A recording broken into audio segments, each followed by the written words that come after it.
Morning, folks. This is the top of my head. Halloween is upon us, so I would like to talk a little bit about horror movies.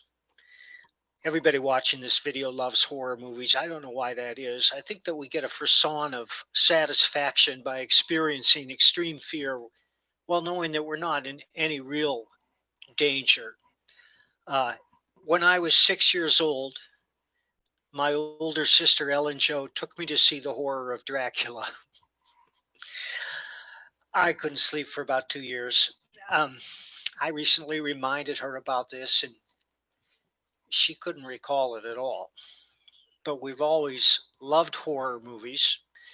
And for me, a horror movie is about supernatural terror. It's not a slasher or torture porn. I don't like those movies. They can create tension. They do entertain a certain segment of the population. Uh, I'm not crazy about gore. I'll put up with a little gore in the service of a really great story, and we'll get to that in a minute. Um, but the type of movie that delivers the most horror for me is the type that puts its cold finger on your spine and makes you believe that there is something vast and sinister beyond our understanding waiting just behind a veil of reality. For me, The Exorcist is the scariest horror movie of all time. I saw it when I was 25 and I couldn't sleep that night either. I've watched it many times since, and I think one of the reasons The Exorcist is so powerful is it's rooted in Catholic dogma, whose roots go back centuries. And we know that the Catholics take it seriously, or did take it seriously at one point. And if you're a devout Catholic, you have to take it seriously. I'm not a devout Catholic, but it did scare the hell out of me because it was so credible within its framework. Uh, Likewise, The Omen, which came out soon after, is not in the Exorcist League, but it's a pretty scary movie, especially that scene in the cemetery in Italy with the wild dogs. The Exorcist was so successful that they quickly churned out Exorcist 2. No good. However, William Peter Blatty, who wrote The Exorcist and was a skilled filmmaker himself, wrote and produced Exorcist 3. Exorcist 3 is almost as good as The Exorcist. Some people think it's better. If you've never seen Exorcist 3, prepare to have your head explode. It's a wonderful movie. It's scarier than hell. It stars George C. Scott. Jason Miller makes a cameo appearance. Uh, and it's a treasured part of my horror portfolio. Another movie that succeeds by touching uh, the supernatural and has no gore whatsoever and no violence whatsoever is The Changeling, also starring George C. Scott. This will scare the hell out of you. I think it's probably the finest ghost movie ever made. It's absolutely gripping from beginning to last, and it's about the secrets hidden in an old mansion. We all love haunted house stories, and I think this is the finest of all haunted house stories. Although I like both versions of The House on Haunted Hill.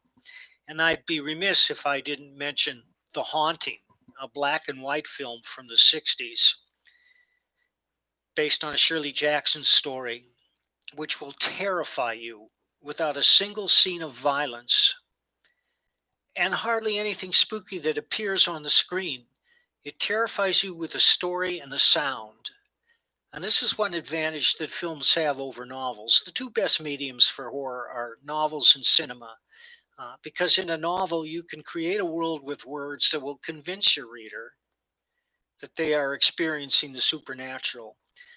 Comic books are the worst medium for horror because no matter how terrifying the story, you turn the page and ultimately it's just pictures on a page and you can close it and set it down. But people love horror comics and they will continue to love horror comics.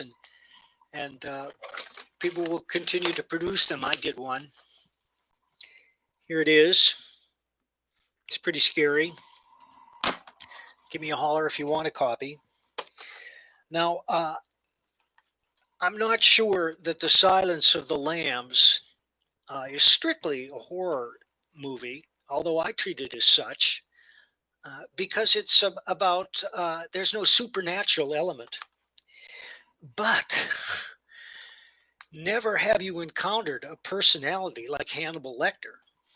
I think Thomas Harris is a brilliant writer, and his three Hannibal Lecter movies, I'm excluding Hannibal, which he wrote for money. The three Hannibal movies, which are Red Dragon, Silence of the Lambs, and Hannibal, are all masterpieces. And I think Silence of the Lambs is the finest of the lot. And here's a movie, when I talk about the advantage cinema has over other medium, cinema has this advantage because it controls the visuals, the timing, and the sound. There are no visuals in a novel except the visuals you conjure in your head, which can be just as, if not more terrifying than whatever the cinema maker shows you. But in Hannibal, the way that it's filmed, the coloring, the lighting, the way the lights dim, the way they manipulate sound, I don't know if you remember this, but when Clarice Starling goes into that long sealed locker where the old car is stored, she props it up and slithers in on her belly. It's only open about 2 feet. And then while she's in there, a few minutes later, the door slams shut. It's very subtle, but you hear that door slamming shut. And when you hear it, a chill travels down your spine. Nor can any cinematic moment match the intensity of when Clarice first confronts Hannibal Lecter in his cell beneath the mental hospital. Of course, it's done for the Grand Guignol effect. Modern mental hospitals don't have caged bars in the basement, but this one does, and it works for the story. The follow-up was Red Dragon, and there are two versions of this. Michael Mann's Manhunter came first. It's a masterpiece. If you've never seen it, you must. It's very subtle. It does not splash blood all over the page. In fact, there's no blood at all until the very end. I don't know if you've noticed this, but when Will Graham finally shoots Francis Dollarhide and Dollarhide falls down on his back and the blood seeps out, it forms two red wings on either side of the corpse, summoning the title of the original novel, which was called Red Dragon. Now, Red Dragon, the remake, has a couple of things going for it. Number one is it's got Anthony Perkins as Hannibal Lecter. And I have to say, I have to give a shout out to Brian Cox in Manhunter. Brian Cox is a wonderful Hannibal Lecter. And if you've never seen Manhunter, you should. If Anthony Perkins, Anthony Hopkins, well, Anthony Perkins and Anthony Hopkins, it's too bad they didn't make a movie together. If Anthony Hopkins had not starred in Silence of the Lambs, it probably would not be as powerful as it is, but he does, and it's a tour de force. And of course, people would see Anthony Hopkins years later and make comments about it. And once he was dining in a restaurant, and the couple next to him recognized him, and the woman looked over and she just gasped in horror. And so Anthony Hopkins went, you got to love him for that. In recent years, supernatural terror has been hard to come by. I can recommend a couple of movies. The Ring, the remake of the Japanese film. I've never seen the original. I'm sure it's much more terrifying because they usually are, but the remake is very scary. And Brian Cox is in that too. It's a terrific movie. And Sinister, which I have, but I have not yet been able to watch. And one of the reasons I'm looking forward to it is I recently read an article stating that Sinister is the scariest horror movie of all time. Well, I will watch that and I will report on it to you. Thank you for watching.